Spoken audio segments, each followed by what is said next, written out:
सादर प्रणाम। मैं नीरजा चौधरी।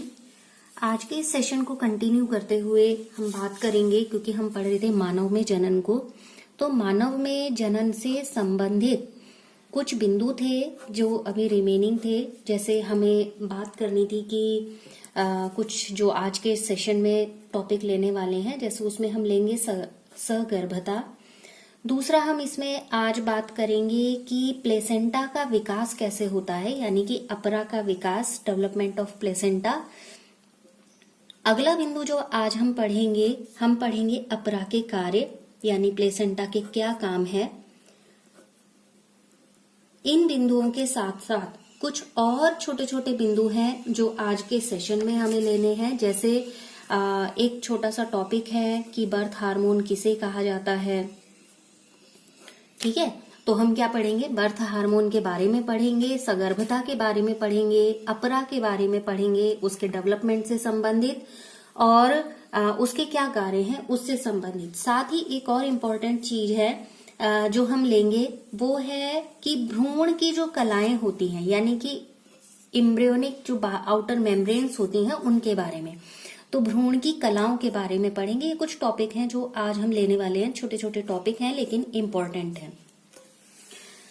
देखो, सबसे पहले बात करें कि सगर्भता यानी कि प्रेगनेंसी की, तो ये एक ऐसा काल होता है जो हम पहले भी पढ़ चुके हैं कि मनुष्य में 270 से 280 दिन के बीच का होता है। अगर महीनों में कहें तो 9 माह का वो काल होता है जो प्रेगनेंसी पीरियड कहा जाता है।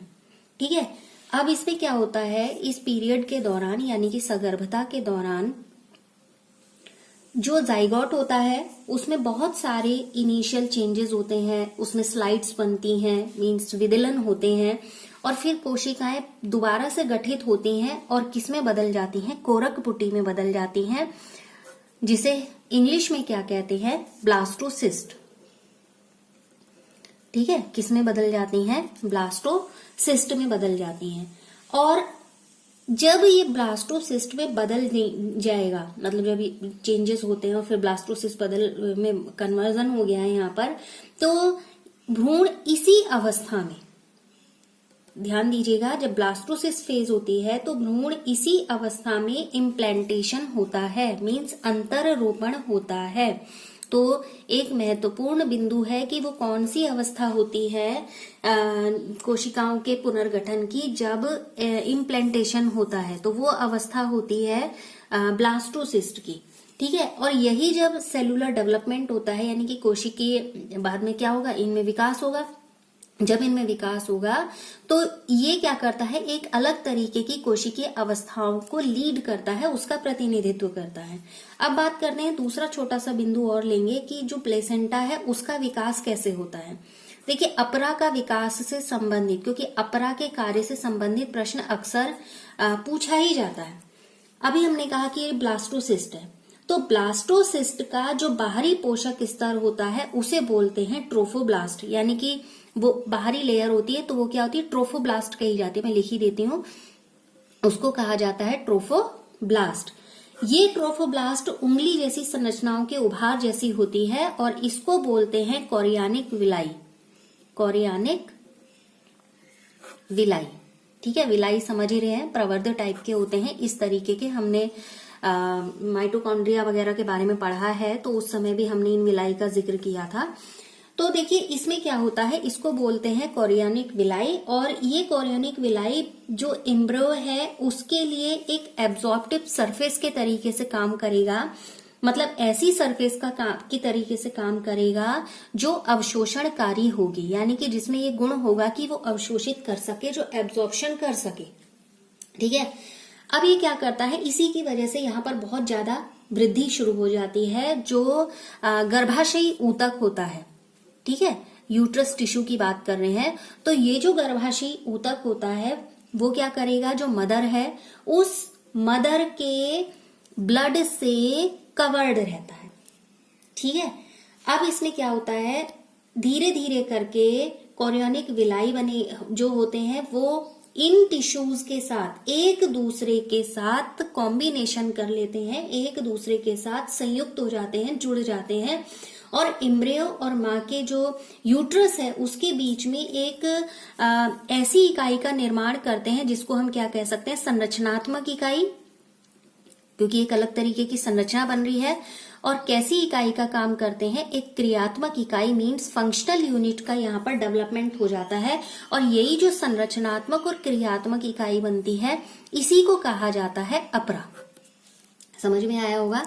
कुछ विलाई बनते हैं, ट्रोफोब्लास्ट होता है जो ब्लास्टोसिस्ट के बाहर की ओर उंगली जैसी संरचनाएं बनेंगी जिन्हें कोरियोनिक विलाई कहेंगे। इनकी टेंडेंसी होती है कि ये अवशोषण कर लेती हैं, मीन्स अवशोषणकारी प्रवृत्ति की होती है या अवशोषणकारी एक सतह होती है। ठीक है, अब इसकी वजह से इसमें वृद्धि होती है। और ये जो टिश्यू होता है, कौन सा टिश्यू होगा, जो गर्भाशयी ऊतक का टिश्यू होगा, ये गर्भाशयी ऊतक और किससे ढके रहेगी, माँ का जो ब्लड होगा उससे। धीरे धीरे कोरियोनिक विलाई का डेवलपमेंट होगा और ये टिश्यू एक दूसरे के साथ इंटरकनेक्टेड होते चले जाएंगे। और जब ये इंटरकनेक्शन एक यूनिट में कन्वर्ट हो जाएगा, मीन्स स्ट्रक्चरल और फंक्शनल यूनिट में कन्वर्ट हो जाएगा, तो वही जो यूनिट कही जाती है उसे प्लेसेंटा या अपरा कहते हैं। आगे बात समझ। तो ये तो था कि अब प्लेसेंटा ही क्या काम करती है। अगर प्लेसेंटा का डेवलपमेंट हो रहा है तो प्लेसेंटा का कोई ना कोई ऐसा जरूर काम होगा जो एम्ब्रियो या पूरे जो प्रेगनेंसी पीरियड होता है उस पीरियड में अगर ये बन रहा है तो कोई ना कोई इसका कार्य अवश्य होगा जो पूरे के पूरे प्रेगनेंसी पीरियड में भ्रूण को किसी तरीके से हेल्प करेगा, क्योंकि किससे कनेक्टेड है, भ्रूण से ही कनेक्टेड है। तो इसी की बात कर लें कि कुछ ऐसे तत्व होते हैं, जैसे बहुत जनरली बात करूंगी पहले, जैसे हमने सुना है टीवी के माध्यम से, एड के माध्यम से, या जब अलग अलग तरीके से स्वास्थ्य विभाग के कार्यक्रम चलते हैं तो हमने 6 माह तक माँ का दूध अनिवार्य है, इस तरीके की चीजें पढ़ी हैं।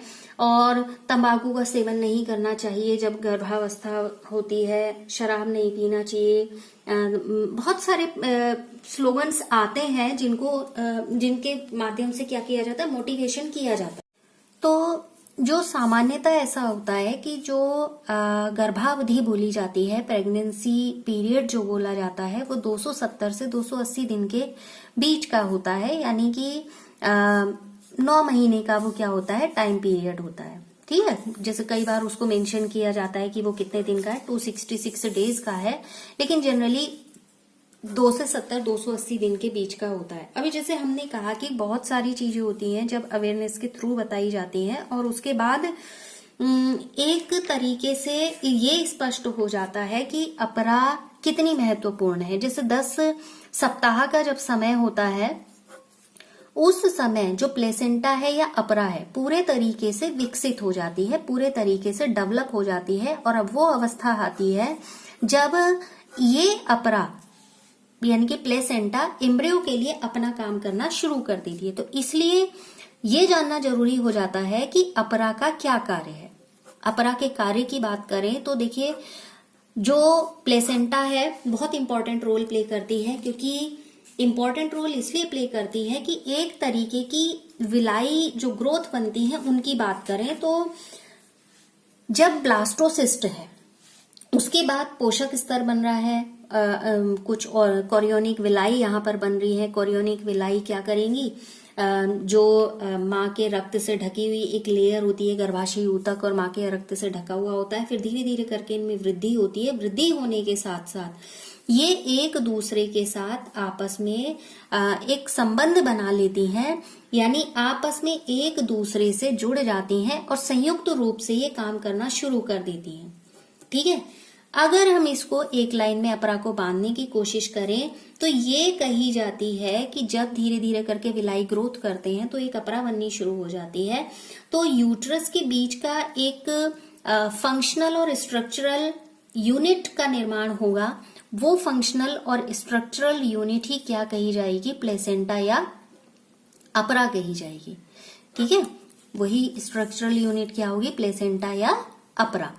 कहाँ होगी, वो होगी जो यूट्रस है और जो एम्ब्रियो है उनके बीच में। समझ में आ गई बात। तो एक लाइन में प्लेसेंटा को ऐसे डिफाइन कर सकते हैं। अब बात करते हैं कि इसके क्या काम होते हैं। इसका काम क्या होगा, एक तरीके से जैसे हमने कहा फिजियोलॉजिकल बॉन्डिंग इनके बीच में हो जाएगी। तो फिजियोलॉजिकल बॉन्डिंग मीन्स ये पोषण करने का काम करेगी। पहला बिंदु यही लेते हैं, पोषण करने का काम करेगी, क्योंकि अब प्लेसेंटा के माध्यम से एम्ब्रियो और मदर दोनों कनेक्टेड हो गए हैं। मदर जो पोषण लेती है वो कहाँ चला जाता है, उसके रक्त में चला जाता है। चूंकि प्लेसेंटा से एम्ब्रियो कनेक्टेड है तो उसी रक्त के माध्यम से भ्रूण को वो पोषण मिल जाता है, जैसे मिनरल्स हैं या विटामिन है, शुगर्स है, ये अमीनो एसिड्स हैं, ये सारी की सारी चीजें कहाँ पहुंच जाती हैं, एम्ब्रियो में पहुंच जाती हैं। किसके माध्यम से, उस रक्त के ही माध्यम से। तो जितनी भी पोषक आवश्यकताएं होती हैं एक भ्रूण की, उस भ्रूण की पोषक आवश्यकताओं को पूरा करने के लिए प्लेसेंटा एक माध्यम के तरीके से काम करती है। दूसरा बिंदु यहां पर बात करेंगे श्वसन की। श्वसन मतलब कि ऑक्सीजन को ग्रहण करना है और कार्बन डाइऑक्साइड को बाहर निकालना है। अब ये श्वसन की क्रिया कैसे होगी, बॉडी जो मदर है उसके बॉडी में क्या हो जाएगा, ब्लड में ऑक्सीजन घुली हुई होती है। अब वही घुली हुई ऑक्सीजन उसी रक्त के माध्यम से कहाँ जा रही है, भ्रूण में जा रही है। ऑक्सीजन यहाँ जा रही है तो किसके माध्यम से भ्रूण में जा रही है, अपरा के माध्यम से भ्रूण में जा रही है। अब अगर ऑक्सीजन गई तो कार्बन डाइऑक्साइड वहां से रिलीज होगी, तो उसी अपरा से कार्बन डाइऑक्साइड की रिलीजिंग हो जाती है। तो जो भ्रूण है उसके श्वसन में एक माध्यम के तरीके से अपरा काम करती है। तीसरी चीज यहाँ पर बात करेंगे उत्सर्जन की, यानी पोषण लिया है, पोषण लेने के बाद कुछ नाइट्रोजिनस वेस्ट है जिनका बॉडी से बाहर निकलना जरूरी है, लेकिन एम्ब्रियो किससे, प्लेसेंटा से कनेक्टेड है, मदर से। तो उत्सर्जन में यही प्लेसेंटा फिर से हेल्प करेगी और जितना नाइट्रोजिनस वेस्ट है जैसे यूरिया वगैरह है, ये कहाँ पहुंच जाएगा, उसी अपरा से यानी प्लेसेंटा से माँ के ब्लड में पहुंच जाएगा और फिर उसका एक्सक्रीशन माँ के द्वारा कर दिया जाता है। अब देखिए क्या होता है कि इनके साथ साथ जो एंडोक्राइन टिश्यू है, उस एंडोक्राइन टिश्यू के रूप में भी एक इम्पॉर्टेंट रोल ये प्ले करती है। एंडोक्राइन टिश्यू जानती है अलग अलग तरीके से हार्मोन का उत्पादन करना, तो मैं लिख देती हूं इसको, हिंदी में बोलते हैं अंतःस्रावी ऊतक। अंतःस्रावी ऊतक इसके तरीके से काम करती है। इसमें पहले जो हार्मोन की हम बात करेंगे वो होगा HCG, यानी कि human chorionic gonadotropin. Human chorionic gonadotropin जो हार्मोन है, जो पीत पिंडक है जिसे कॉर्पस ल्यूटियम कहा जाता है, उसको एज इट इज बनाए रखने में ये हेल्प करेगा। और साथ ही साथ इसका ये काम होगा कि जब प्रेगनेंसी पीरियड होता है उस प्रेगनेंसी को बनाए रखने के लिए प्रोजेस्टेरोन का कंटिन्यूटी में सीक्रेशन होना जरूरी है, यानी कि उसका स्रवण होना जरूरी है। उस स्रवण को बनाए रखने में HCG मदद करेगा। किसके स्रवण को बनाए रखने में, प्रोजेस्टेरोन के स्रवण को कंटिन्यू करने में, सुनिश्चित करने में ये HCG हेल्प करेगा। HCG मतलब human chorionic gonadotropin hormone. Okay, दूसरी बात करते हैं यहां पर इसी से संबंधित, मैं इसे ABCD करके लिखती हूं क्योंकि हम चौथे बिंदु के अंतर्गत देख रहे हैं। इसमें क्या होगा, लैक्टोजन है और ह्यूमन प्लेसेंटल लैक्टोजन जिसे बोलेंगे HPL। ठीक, लैक्टोजन मतलब दुग्ध स्रवण से संबंधित हो गया, लैक्टेशन से संबंधित हो गया। ये क्या करेगा, दुग्ध के निर्माण को, यानी कि पहला काम इसका ये होगा कि जो मेमोरियली ग्लैंड है उन ग्लैंड का विकास करेगा, यानी कि स्तन ग्रंथियों का विकास करेगा। और उन स्तन ग्रंथियों के विकास के साथ साथ स्तन ग्रंथियों में दुग्ध के स्रवण को प्रेरित करेगा। ये काम होगा इसका। लैक्टोजन से कंफ्यूजन नहीं होना चाहिए, इसका सीधा संबंध दुग्ध से है। अगली बात यहाँ पर करेंगे प्रोजेस्टेरोन, जो अभी हमने यहाँ पर देखा भी, उसको एक बार मैं अलग से डिफाइन कर दे रही हूँ क्योंकि female hormone related question important है। ये क्या करेगा, जो दुग्ध स्रवण है उसको प्रेरित करने के साथ साथ जो यूट्रस कंट्रैक्शंस होते हैं, यानी कि गर्भाशयी संकुचन होते हैं, उनको रोकेगा। और जो गर्भाशयी भित्ति होती है उस गर्भाशयी भित्ति को बनाए रखने का ये काम करेगा। तो ये काम होता है प्रोजेस्टेरोन का। अगली बात यहां पर करते हैं एस्ट्रोजन। एस्ट्रोजन क्या काम करेगा, जो मेमोरी ग्लैंड है उनमें एक ट्यूब सिस्टम को प्रेरित करता है, यानी कि नलिका तंत्र को प्रेरित करने का काम करता है। नलिका तंत्र के प्रेरण के साथ साथ ऑक्सीटोसिन एक और हार्मोन है, उस ऑक्सीटोसिन के प्रति ऑक्सीटोसिन के प्रति यहाँ पर संवेदनशीलता को बढ़ाता है। ऑक्सीटोसिन के प्रति संवेदनशीलता को बढ़ाता है। ऑक्सीटोसिन ही है वो हार्मोन जिसे बर्थ हार्मोन कहा जाता है, जिसे क्या कहा जाता है, बर्थ हार्मोन भी कहा जाता है। अगली बात यहां पर करें अगर इससे संबंधित, एक हार्मोन बचा रिलैक्सिन। रिलैक्सिन का क्या काम होगा, जब जो प्रेगनेंसी टाइमिंग है वो कंप्लीट होती है, उसके बाद शिशु का जन्म होना है, तो जो ओवरी है, ओवरी के साथ साथ प्लेसेंटा भी रिलैक्सिन हार्मोन को रिलीज करना शुरू कर देगी। रिलैक्सिन हार्मोन का क्या काम होगा, जो प्यूबिक सिम्फाइसिस होता है उस प्यूबिक सिम्फाइसिस को मुलायम बनाना, उसको लचकदार बनाना, ताकि जो बर्थ की प्रोसेस है वो इजी हो सके, यानी कि शिशु के जन्म को इजी करना, उसे आसान बनाना।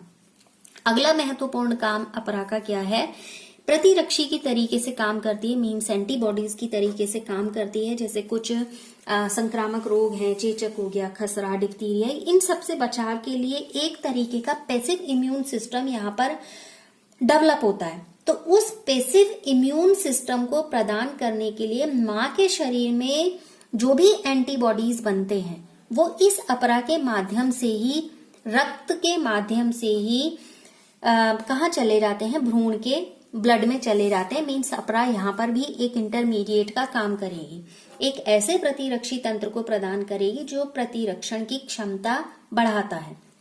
तो ये तो था इससे रिलेटेड कि जो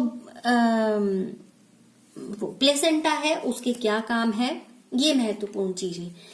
अब जैसा हमने शुरू में कहा कि कुछ बिंदु लेंगे, उन बिंदुओं के अंतर्गत हम बात करेंगे कि एम्ब्रियोनिक मेम्ब्रेन किस तरीके से काम करती है, या कौन कौन सी एम्ब्रियोनिक मेम्ब्रेन होते हैं। एम्ब्रियोनिक क्या लिखती है आप,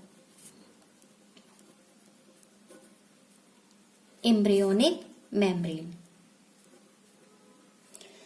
एम्ब्रियोनिक मेम्ब्रेन मतलब भ्रूण कलाएं कह दीजिए, गर्भ झिल्लियां कह दीजिए, मैं भ्रूण बाह्य कलाएं करके लिख रही हूं, बाह्य कलाएं, ठीक है। फिर से इंपॉर्टेंट चीज है ये यहाँ पर देखिए, इंटरनल फर्टिलाइजेशन हो रहा है।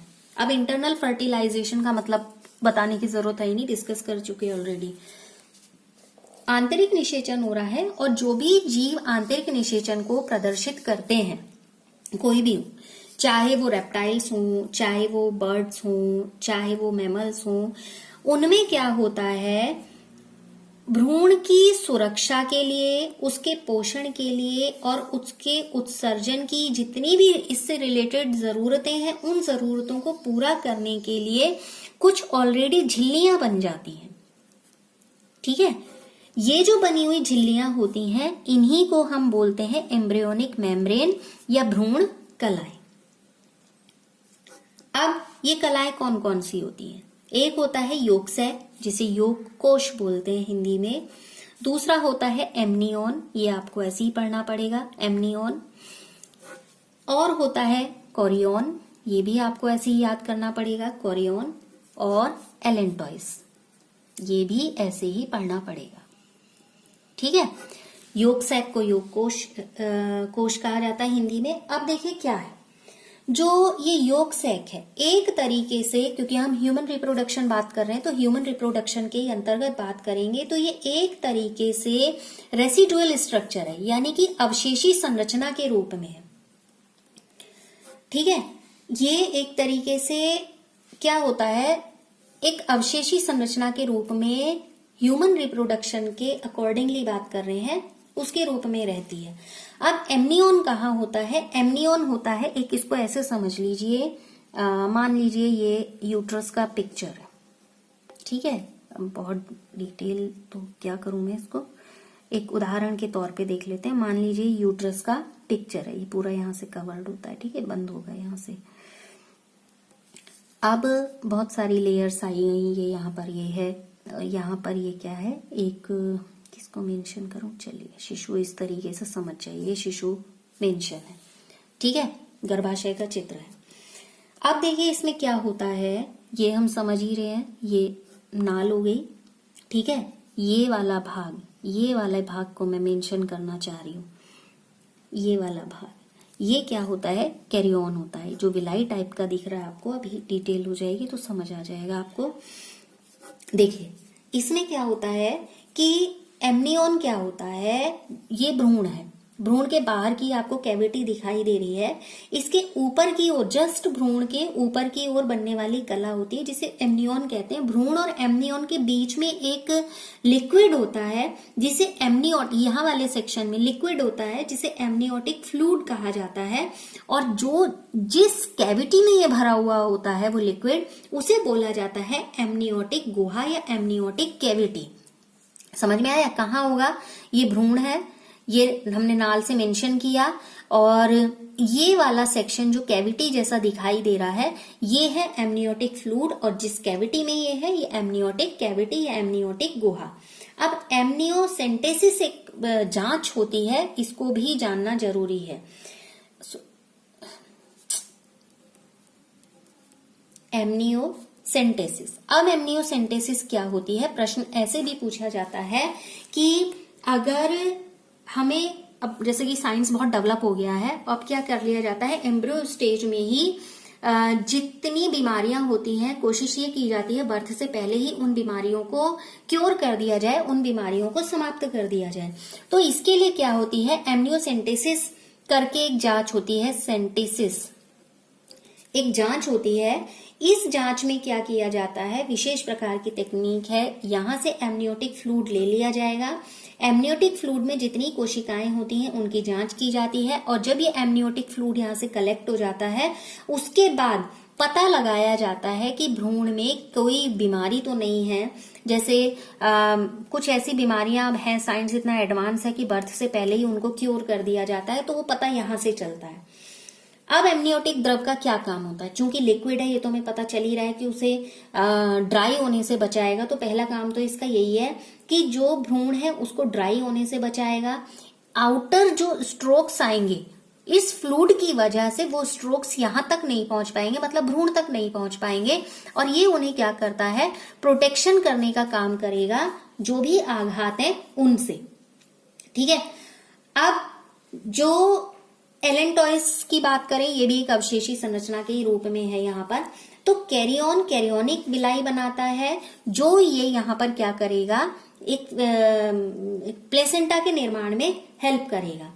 तो ये होते हैं जो एम्ब्रियोनिक मेम्ब्रेन होती हैं, उनकी स्थिति और उनके काम। जैसे जितनी भी बाह्य भ्रूणीय कलाएं होती हैं, आउटर एम्ब्रियोनिक मेम्ब्रेन्स होती हैं, जैसे अगर हम सरीसृप की बात करें, मीन्स रेप्टाइल्स की बात करें, तो रेप्टाइल्स को किसके अनुकूल बनाता है, जो टेरेस्ट्रियल लाइफ है उसके अनुकूल बनाता है।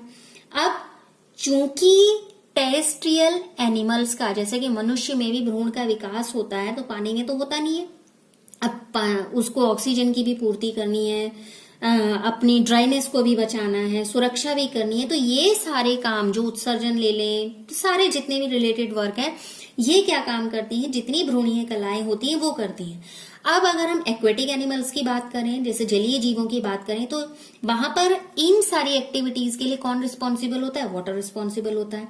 तो मनुष्य में जो काम एक्वेटिक एनिमल में वाटर करता है, वो आंतरिक भ्रूणीय कलाएं वो काम करती हैं, और एक तरीके से एक प्रोटेक्शन प्रोवाइड कराने का काम करती हैं। अब इन्हीं कलाओं की उपस्थिति से ये भी पता चल रहेगा कि जो वो है रेप्टाइल्स हैं और जो पक्षी हैं, वो कहीं ना कहीं हमारे विकासीय क्रम से अंतर संबंधित है, क्योंकि ये इस तरीके की भ्रूणीय कला संरचना वहां पर भी इनमें भी क्या होती है, महत्वपूर्ण होती है, ठीक है। एक हमने बर्थ हार्मोन का जिक्र किया था, हमने कहा ऑक्सीटोसिन जो होता है उसको क्या कहा जाता है, बर्थ हार्मोन कहा जाता है। मैं एक बार इसको और डिस्कस करना चाहूंगी क्योंकि इंपॉर्टेंट चीज है। कहाँ से होगा, पिट्यूटरी ग्लैंड से होगा। पिट्यूटरी से ऑक्सीटोसिन का सीक्रेशन इन्फ्लुएंस होगा, मीन्स प्रेरित होगा। इसका क्या काम होता है ऑक्सीटोसिन का, ये जानना जरूरी है। ऑक्सीटोसिन का काम होता है जितनी यूट्रस पेशियां होती हैं, मसल्स होती हैं, उनमें एक तरीके से संकुचन पैदा करना। किस समय? जब बर्थ होता है उस समय संकुचन पैदा करना। अब ये जो संकुचन होता है, यही संकुचन ऑक्सीटोसिन के ज्यादा सीक्रेशन को क्या कहना चाहिए, प्रेरित करता है। अब जो भी गर्भाशयी संकुचन होते हैं, ऑक्सीटोसिन की वजह से एक तरीके से स्टिमुलेटरी रिफ्लेक्स के लगातार जारी रहने की वजह से जो ये संकुचन है कंटिन्यूटी में और तेज तेज तेज होते चले जाते हैं। और इन संकुचन की वजह से ही रिलैक्सिन हार्मोन के प्रभाव से, जैसे प्यूबिस सिम्फाइसिस के बारे में बात की, वो क्या होता है, श्रोणि क्षेत्र चौड़ा हो जाता है और उस समय शिशु का जन्म होता है, यानी कि जो शिशु है वो बर्थ कैनाल से बाहर आ जाता है। तो इसीलिए ऑक्सीटोसिन को क्या बोला जाता है, बर्थ हार्मोन बोला जाता है। क्या काम होगा, बर्थ के टाइम पर यूट्रस मसल्स में संकुचन को पैदा करना, और जिससे कि बर्थ इजी हो सके। तो ये कुछ आज से रिलेटेड टॉपिक थे और ऑलमोस्ट जो ये चैप्टर के टॉपिक्स हैं वो खत्म हो चुके हैं। मींस ह्यूमन रिप्रोडक्शन से रिलेटेड जो जितने भी संबंधित टॉपिक हैं वो सारे खत्म हो चुके हैं। तो आप इसे देख लीजिएगा और साथ बने रहने के लिए आप सभी का धन्यवाद।